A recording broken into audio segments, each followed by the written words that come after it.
The oldest recipe in human history is not for bread. It is not for stew or porridge or any solid food. The oldest recipe in human history is for beer. A 3,900-year-old Sumerian poem dedicated to Ninkasi, the goddess of brewing, contains the earliest known instructions for producing an alcoholic beverage from grain. Ninkasi, you are the one who pours out the filtered beer of the collector vat. It is like the onrush of the Tigris and Euphrates. The Sumerians did not write down how to bake bread first. They wrote down how to brew beer first, and some archaeologists believe this was not a coincidence. The beer before bread hypothesis in 1953, archaeobotanist Jonathan Sauer of the University of Wisconsin asked a question that still divides scholars today. What if humans didn't begin cultivating grain to make bread? What if they began cultivating grain to make beer? The hypothesis, known as the beer before bread theory, argues that the fermentation of grain into alcohol may have preceded, and possibly driven, the organized cultivation of cereals. The evidence is archaeological. A primitive ancestor of maize called teosinte was cultivated in Central and South America well before farmers managed to produce proper maize. Teosinte makes terrible corn flour but excellent chicha, the fermented beverage still consumed throughout the Andes today. At Göbekli Tepe in modern Turkey, one of the oldest known religious sites on Earth, predating Stonehenge, archaeologists found large stone vessels containing residues consistent with fermented grain. The site was built before agriculture, yet the evidence of fermented beverages was already there. The oldest traces of beer yet discovered were found in Raqefet Cave in the Carmel Mountains of Israel, who predated organized farming by several millennia. They were brewing beer before anyone planted a field. Whether beer caused agriculture or merely accompanied it remains debated. What is not debated is this: every grain-growing civilization in human history developed fermented beverages, every single one, not as a luxury, as a foundation. Sumerian beer, the drink that built Mesopotamia, the world's first cities, and in every one of them, beer. Workers at the city of Uruk were paid in beer, approximately 5 liters per day, as part of their standard rations. The pyramids of Egypt were built by workers paid partly in beer. Every major construction project of the ancient world involved workers who were compensated, in part, with fermented grain. Sumerian beer was nothing like modern beer. It was thick, the consistency of porridge or gruel. It was drunk through long reeds or straws to avoid the bitter solids floating on the surface. It contained no hops. It was flavored instead with dates, fenugreek, coriander, saffron, and orange peel. The Sumerians produced at least 19 different types of beer, 8 from barley, 8 from wheat, 3 from mixed grains, each with different strengths and flavors. In the Epic of Gilgamesh, the oldest surviving literary work in human history, the wild man Enkidu is described as someone who did not know how to eat bread, nor had he ever learned to drink beer. In Sumerian culture, this was not a neutral observation. It meant Enkidu was not yet civilized. Bread and beer together marked the boundary between the savage and the citizen. How to understand it? Sumerian beer was closer to liquid nutrition than to recreation. Low in alcohol, often less than 2%. High in calories and nutrients. The drink that built the first cities was, nutritionally, closer to a meal than a beverage. Egyptian beer and the pyramid workers. Beer was so fundamental to Egyptian civilization that it was considered a gift from Osiris, the god of the afterlife, who was also the god of vegetation and grain. Egyptian workers building the pyramids received beer rations 4 times per day, along with bread, onion, garlic, and dried fish. This is documented in papyri found at Giza, not legend, not inference, papyri, written at the time listing daily rations. The Egyptians also used beer medicinally.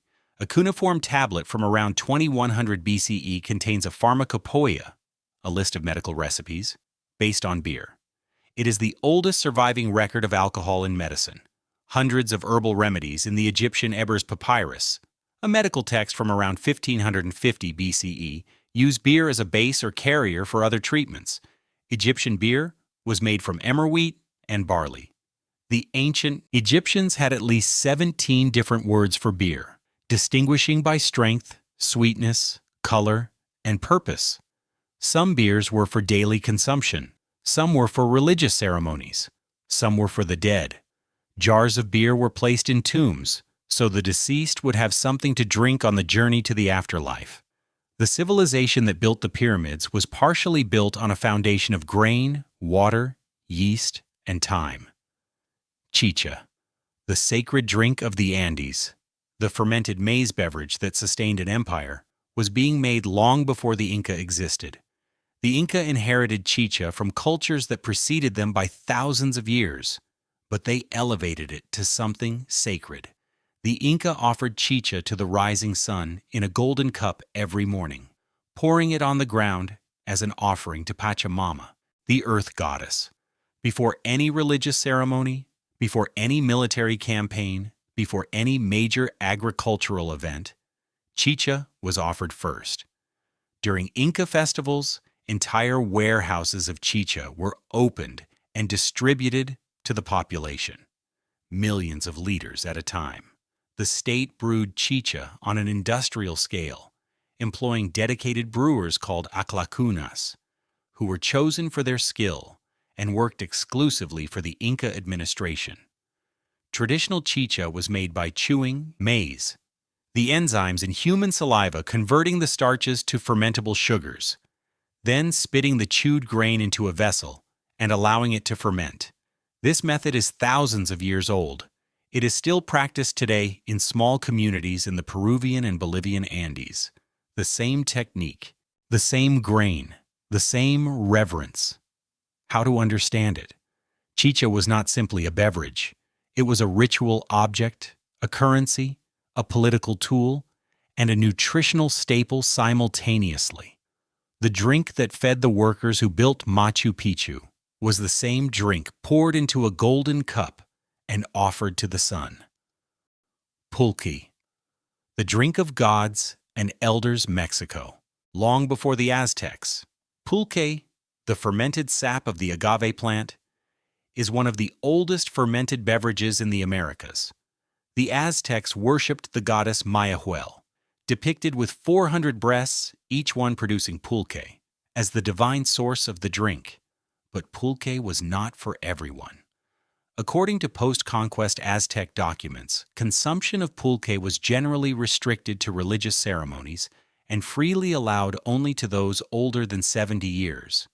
The elderly could drink freely. Everyone else needed a ritual justification. The punishment for public drunkenness in Aztec society was severe, and for nobles and priests, potentially fatal. A society that considered pulque sacred also considered its misuse a serious transgression. The agave plant itself was considered sacred, the physical form of Mayahuel, and harvesting its sap required specific rituals and permissions. How to understand it? Pulque was not a social drink. It was a sacramental substance, one of the most tightly controlled and spiritually significant foods in the Aztec world. Sake.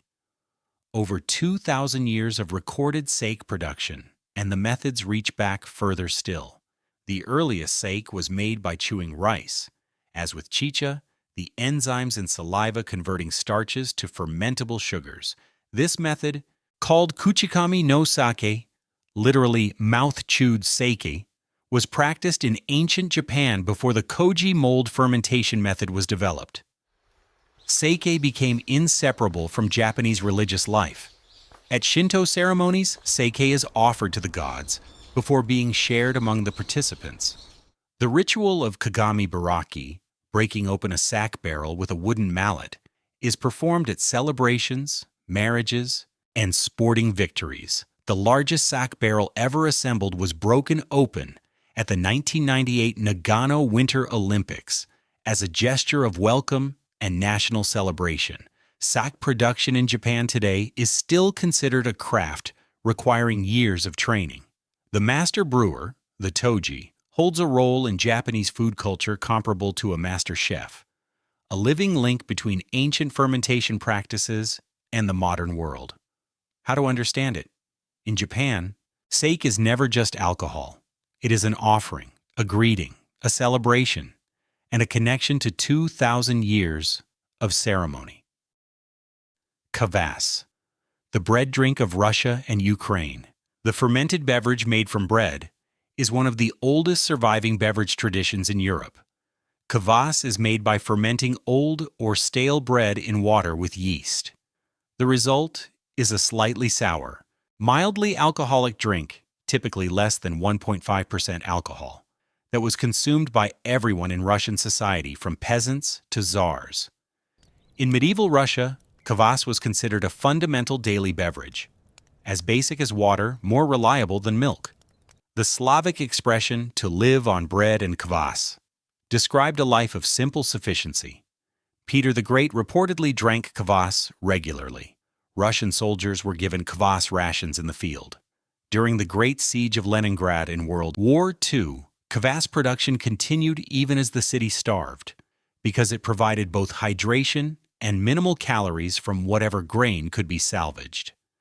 Today, kvass is experiencing a revival across Russia and Eastern Europe, sold in street kiosks during summer months in the same way it has been for centuries.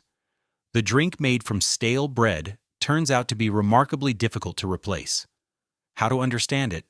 Kvass is the beverage of survival and sufficiency, the drink that turns yesterday's bread into today's nourishment, a technology of zero waste that 1,000 years of Russian winters made necessary. 6 beverages, 6 civilizations, 1 fundamental act. Humans fermented grain into alcohol before they had cities, before they had writing, long before religion was written down. The oldest recipe in human history is for beer. The oldest surviving literary work mentions beer as a marker of civilization. The oldest known religious site may have been a place where people gathered to drink fermented grain.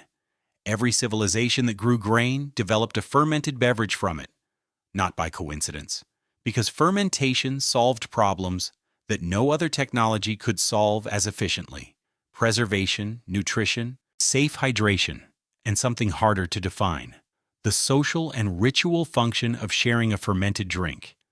Whether beer came before bread or alongside it or because of it, the debate continues.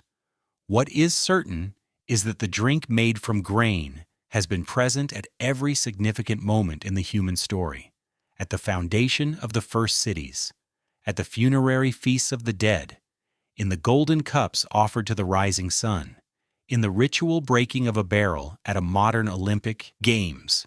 Fermentation did not just preserve grain, it transformed it into something that civilizations built ceremonies around, economies on, and cities for.